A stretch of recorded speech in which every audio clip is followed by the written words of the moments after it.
All right, shalom, brothers and sisters, your brother Kazak, back again with another session on whether or not we should vote or not. I want to be perfectly honest with you. I have not read anywhere in the Tanakh, in the book of the law, where Mosai says we shouldn't vote. Now, many Hebrews teach that Israel shouldn't vote. Okay, but I have yet to hear a lesson on why we shouldn't vote. Okay, now I want to say this here, right? For those that say that, when you say, from a realistic perspective, when you say we shouldn't vote, basically you are voting.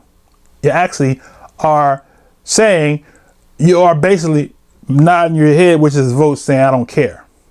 And so you say, well, brother, our vote don't really count because our vote is not going to really elect whoever gets elected is going to be elected by the powers that be. That has not been proven. Okay. We have people that have done conspiracy videos, and at one point in time I was following the conspiracy things, but that has not been proven. The only thing that we know for a fact that has been proven, especially when it comes to from presidential campaigns, is what they call the electoral college, right? Which is basically based on the state's electoral votes. So the people that get the most electoral votes, the person that gets the most electoral votes and not the popular vote becomes the president. Okay. Now that can be changed if I'm gonna give you a little strategy. If you want to see change, and you have the states that are bigger, and right now they still have the electoral college thing, maybe those people should move into those areas where they have the larger states. And then the population, wherever the population can dominate those electoral states. And you say, well, brother, it's not that easy to just get up and move.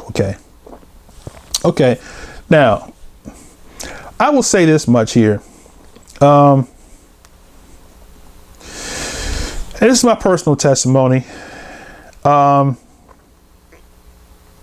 There's been many years since I voted, right? And not so much because, and this may go global. I don't know. It may not go global, but there's been many years that I have not voted, and not because for the simple fact that of what I believed on the basis of what I heard passed down to me, that your vote doesn't matter because the people are going into office are already selected. Okay. Now, I can't concur with that to acknowledge that that's true. I've heard it and I've said it. I've uttered it out of my mouth. I can't prove that those people have been selected. But many Hebrews say that, but where's the proof? That's all I'm saying. Okay. So if you don't want to vote because you just believe spiritually that, Yah is our king and we don't need to vote, whatever, then basically what you simply are saying is whatever the system does, I accept. If they raise the taxes up in your local community to where you get taxed out and you can't afford your property and you didn't vote, then you're saying whatever they do to me, I'll take it. Right? That's what you're saying. And you say, okay, brother, just because I vote don't mean the person I vote for is going to be in office. Well, that's okay. But the reality of the matter is you made a decision to cast a vote, whether or not your candidate won or made it in. Okay. You did your part. Okay.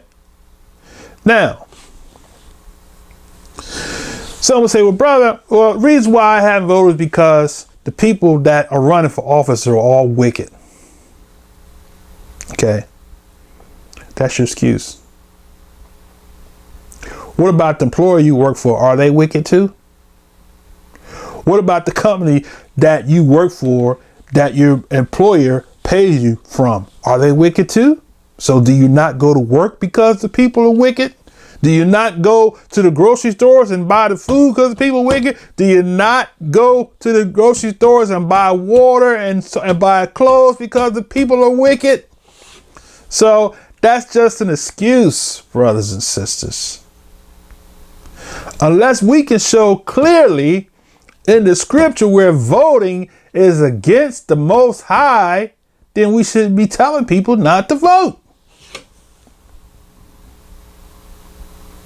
Now, you can express to people why you don't vote, but we shouldn't tell people not to vote, because that's between the Most High gave us the option to choose. So when a person votes over somebody that's running for a specific local office, are you choosing that person over the Most High?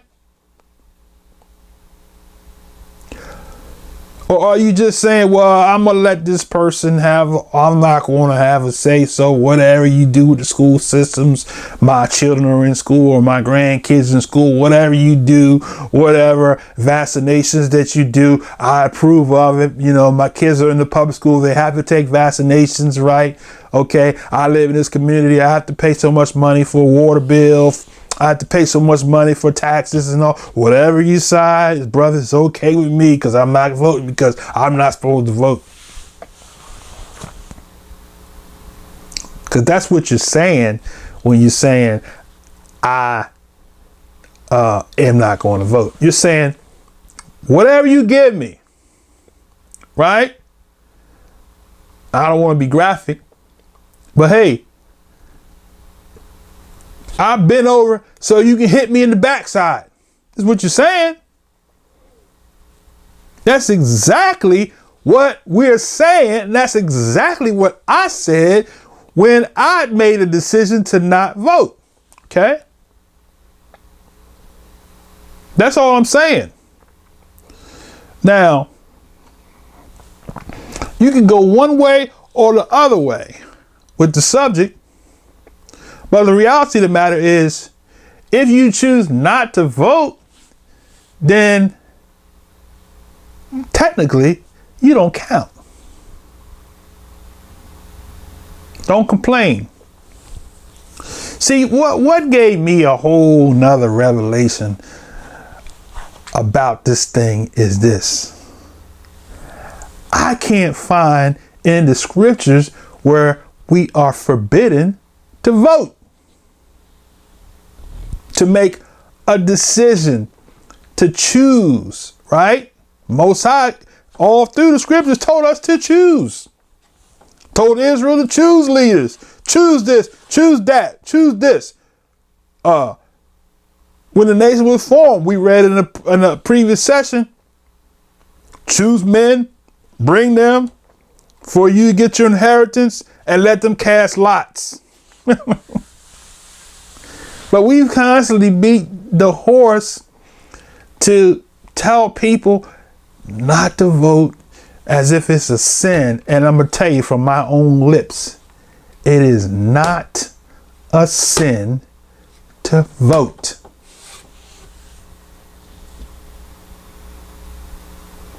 It's not a sin to vote. Okay? I'll give you an example. I live in a rural county, right? The internet options we have is limited. And so therefore we pay more for internet and for services not as good, because the politicians don't care about things like the internet service. Because why, brothers and sisters, do we need the better internet service? Because many of us work from home. So if we don't have a person that's represented in the government that is for expanding the internet service, then we're going to continue with the same old, right? I live in a county where the whole community is surrounded by drugs, and Israelites are in and out of jail making babies. And because they have no way to support them, they go out and sell drugs and they get thrown right back in jail again. And it's a repetitive thing. Because the people who are in office don't want to bring change into the county so they can produce jobs to keep the repetitious cycle of our young men going back and forth in jail, and they're watching them while they're selling drugs on the street corners. And when they get ready to get them, they grab them, go back to jail. Are you making an excuse for people to sell drugs? No. I'm against selling drugs, but what I'm saying is that we need to bring some changes. And that's the reason why we get involved in voting process, because if we want to see change, we got to vote people. This is not about your religious view. The Most High is all about choice. You can't make a person serve the Most High if they're going to disobey every last commandment. That's their choice. There's a penalty for disobedience. We all understand that. But this is not about your religious view. This is about things that's going to impact and it's going to affect your children and even our own self, right? What they put in the water, right? When you look at places like Flint, Michigan, which everybody knows about the water situation where they was pumping poison into the water system, right? So when we get involved in the process, right, we will see change. We will see in my county, right, there are so many cutbacks in education, but there are certain candidates, right, that are against increasing the budget to give good education for our people so that we won't continue in the same circle doing the same thing over and over and over and over again. Right? So what are you saying, brother? What are you saying? I'm saying that it is not a sin to vote. And when you vote, you are not voting and rejecting the Most High. And you can't use 2 Samuel chapter 8 to say that. Because that was when we were in the land of our inheritance. We are in the land of our captivity. Right? Now, you said, bro, you didn't give me no word yet. I'm going to give you some word, okay? YHWH chapter 29. And let's see. We'll start at... You can read from verse 1 on down, but I'm going to start right in the meat. Verse 4. Thus says Yah of hosts, the Elohim of Israel, unto all that are carried away captives. I have caused to be carried away from Jerusalem unto where? Babylon. So now, where is Israelite? Where are the Israelites right now? In Babylon, right? Babylon is what? The place of captivity. It is what? Our enemy's land, right? So he said, build you houses. Now, if we got a government that won't allow us, brothers and sisters, to have jobs, to have land, right? Because we say, oh, we're not going to get involved in political process, whatever they say. If we don't give us land, we just rent an apartment. You sound stupid. You really do. He says, build houses, not rent apartments. Not get on Section 8, right? All of that. But build houses in Babylon. This is literal Babylon, which is also applicable to spiritual Babylon, which is where we are today. Build houses and dwell in them and plant gardens. Plant, not go to the grocery store, not go to this Whole Foods, not go to Trader Joe's and go to Walmart, supermarket, or Publix, or wherever you go, Acme, or whatever store you go to. He said, plant gardens. Now, we can't plant a garden, brothers and sisters, if we have or live in an apartment. We have to have land. He said, build houses, dwell in them, plant gardens, and eat the fruit of the grocery store, right? That's what he said. Eat the fruit of Publix. Eat the fruit of Acme, right? Food Lion, ShopRite, whatever, right? No, he said, plant the gardens and eat the fruit of the gardens. In other words, eat the fruit or eat the food, right? Because that's what the fruit is, right? Or the harvest, right? It's not just talking about grapes and strawberries and plums and apples and all of that. The fruit is that which grows up from the ground. Huh? So if we become agricultural people, then we can do that. But we can't get land, right, if we sit back and let them stick us in the backside and drive us out of our communities because we got a water bill not paid, right? Drive us out of our communities because we have taxes not paid, right?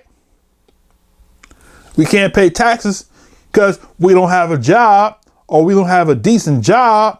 And so we're just gonna sit back and just do like Muhammad Ali, do the rope-a-dope? Or are we gonna fight back? Right? We gotta fight back. Nobody's just gonna give you something. And we need to stop using the excuse, we're in captivity, we being punished. See, you about to make me spank you with the word. Should I do that? In Deuteronomy chapter 30 says, okay, keep your finger there on Jeremiah, okay? Verse 5, 29 and 5, where we left off. Go to Deuteronomy 30, right? Because we're in captivity does not mean that we have to be broke. See? Matter of fact, if we utilize the ability and the talents that the Most High gave us, we'll be like Joseph in Egypt, where he was rich in his captive lands, right? Most High said this in Deuteronomy 31. For those of you who say, brother, you ain't giving no word, I'm going to give it to you right here. Deuteronomy 31 says, it shall come to pass when all these things are come upon thee, the blessings and the curse. The blessings and the curse. Huh? The blessings and the curse. So you're going to have Israelites in the lands of the enemies that's going to have blessings on them. And I'm not just talking about, hey, they got blessing. They feel the spirit. Huh? The blessings. It says the word for blessings, in case you need to know, in case you don't know, the word for blessings is baraka. Huh? And baraka means a benediction, by implication, prosperity, not poverty. Okay, so some Israelites in the captive lands are going to be in prosperity. They're going to be well off. So don't think because you're in the captive land that you got to be broke, living off of welfare, getting food stamps. Got you a food card and affordable health care, free health care because you don't have a job. That's called a slothful servant, right? Most High didn't call us to be slothful, even in the lands of captivity. It shall come to pass when all these things have come upon thee, the blessings and the curse. How do you have the blessings, huh? You ain't gonna have the blessings until you fulfill the criteria that the Most High said for us to do. Serve him first, right? And then do what? Build houses, plant vineyards, eat the fruit of the vineyards, right? Some of you, the Most High is speaking to you right now, telling you get that organic farm going. Grow you some organic kale, spinach, corn, or whatever he's speaking to you. He's telling you, get involved. Because just because you're in captivity don't mean you have to be broke, busted, and disgusted. And it doesn't mean you're righteous because you got that. It just means that because you have used the proper application, right? So that you can have something that the Most High has allowed you to get. Why? In the lands of captivity. Everybody's not going to be at the tail. Right? Well, brother, don't it say in Deuteronomy, I'll make you the tail, not the head? Depends on what, yeah, you could be at the tail of the wealth end and still not be broke. He didn't say that you'd be broke. Huh? See, it's a difference between being the tail and being broke. Right? On a dog might have a head and a tail, but isn't that tail on the same body? So don't the tail get benefits from what goes in the head? Absolutely. So just because you tail don't mean you broke. See that? So he says in Deuteronomy 30 that the blessings, the prosperity, and the curses which I have set before thee, and thou shalt call them to mind, right? Thou shalt call, right, to mind all among all the nations where Yah hath driven thee, and return unto Yah your Elohim, right? To do what? And shall obey his voice according to all that I command thee this day, you and your children with all your heart and with all your soul. So the purpose of returning to the covenant is not to determine whether you're going to be broke or rich. It is to be returned back to our land of nativity. The Most High didn't say you had to be broke in the lands of captivity. He didn't say that. We say it. And we say, oh, that's a sign of Israel, us being broke. Nowhere in the book does it say that's a sign of Israelite identity is being broke. You said that. You interpreted that to mean that he said you would be the tail. not broke. Right? And the part of the curse where the Most High said that we would have vineyard, but we wouldn't eat the grapes, that time has passed. Right? Now we're in the end time. Right? We're in the captivity now. Right? Where I'm here because my fathers in the county where I live at own land. They planted vineyards. They had farmland. We lost it because we got stuck on stupid and we got out of the process. Whatever they do to us, you know, we went off to college. While we was off from college, they was snatching up our properties from us. Passing legislation to take everything. Put us in apartments. Section 8 housing where we own nothing. They own it all. And if any given second, they can cut us off if they want to.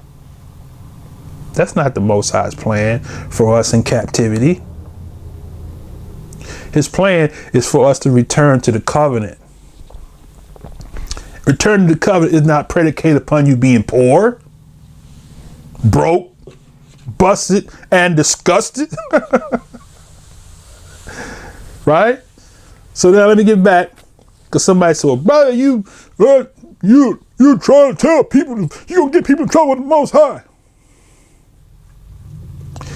The Most High in the other lesson that we did wasn't upset with Israel because they voted for a king.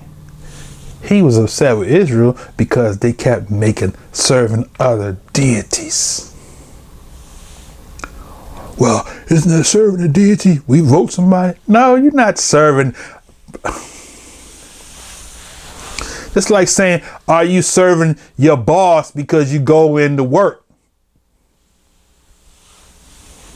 I mean, you're not serving them in the capacity that he was rebuking Israel about. See? That's the difference between the two. Are you serving a deity or are you working a job to be able to provide for your family? Right? Are you voting on a person on the basis of the survival for you and your family, or are you just going to say, well, because I can't vote for that person because they believe in abortion? What they got to do with you? Huh? They believe in a lot of things that goes against Torah. They believe in eating pork. But you go to that job, don't you? Right? Well, I don't work, brother. I'm not. Well, how do you provide for your family? I get a check from the government. You get a check from the government, huh? Well, I'm disabled. Well, where the money come from? The righteous or the wicked? So don't play games. Because this is not about game. This is about truth, okay? The truth is that there is not any scriptures that tells you that you are sinning if you vote. It ain't one. And if it is, put it down in the comments. Let's look at it. There's no law against voting in the Most High's eye. The law is against serving other deities. Okay? Now, let's get back so I can close out. All right, now. So, verse 6, YHWH 29:6 says, take you wives and beget sons and daughters, and take wives for your sons, and give your daughters to husbands, that they may do what? Bear sons and daughters, that they may be poor, right? Broke, right? No, it says that they may increase. Increase. Rabbah. Abundant. Rabbah. We say Torah Rabbah. Okay. Thank you in abundance. The Most High says he wants us to increase in the lands of captivity, right? He who becomes the majority rules. If we increase, we can become the majority and overrule the wicked. We're going to do it anyway when the Messiah returns. Okay? Majority rules. All right, now. That you may be increased there and not diminished. So in other words, that you may be the majority and not the minority, brothers and sisters. It's always been there. Huh? What did he tell Abraham? Look at the stars, right? Look at the sand, right? I will make your seed numerous. So when the righteous increase, what happens to wickedness? It has to dissipate because righteousness overweighs wickedness. Huh? Are you getting something out of this? All right, so he says that they may bear sons and daughters, that they may be increased there and not diminished. He doesn't stop there. Then he says, and seek the peace of the city where I have caused you to be carried away captives. Huh? Are we supposed to just sit back and just put our hands together and we just praying? We're not going to get involved. Right? We're living in poverty. We're not eating right. Our children are sickly. We're sickly. Right? Or are we going to get involved? Get involved in this captivity. Prepare ourselves for the king. He called the Yahshua in the parable of the talents, the one that hid his talent and didn't do nothing. He called him a wicked servant. Verse 8, for thus says Yah of hosts, the Elohim of Israel, let not your prophets and your diviners that be in the midst of you deceive you, neither hearken to your dreams which you have caused to be dreamed. For they prophesy falsely unto you in my name. I have not sent them, says Yah. For thus says Yah, that after 70 years be accomplished at Babylon, I will visit you and perform my good word towards you in causing you to return to this place. 11, I'm about to close. For I know the thoughts that I think towards you, says Yah, thoughts of peace and not evil, to give you an expected, and what's that word in Hebrew? Tikvah or tikvah. It says a literal accord as an attachment, figuratively an expectancy. Huh? An expectancy, right? I come and not of evil, to give you an expected, a charith, or a future. It says a future, or an end, or a posterity, right? In the latter days. So it is the Most High's will, brothers and sisters, that Israel be protected in the lands of captivity as well as in the lands of nativity, right? We have a duty to serve Yah and to keep people in check of serving Yah. Okay, that's all I got. And I pray you got something out of this. And until the next time, may the blessings of the Most High Yah be with you and your family. Shalom, shalom, shalom.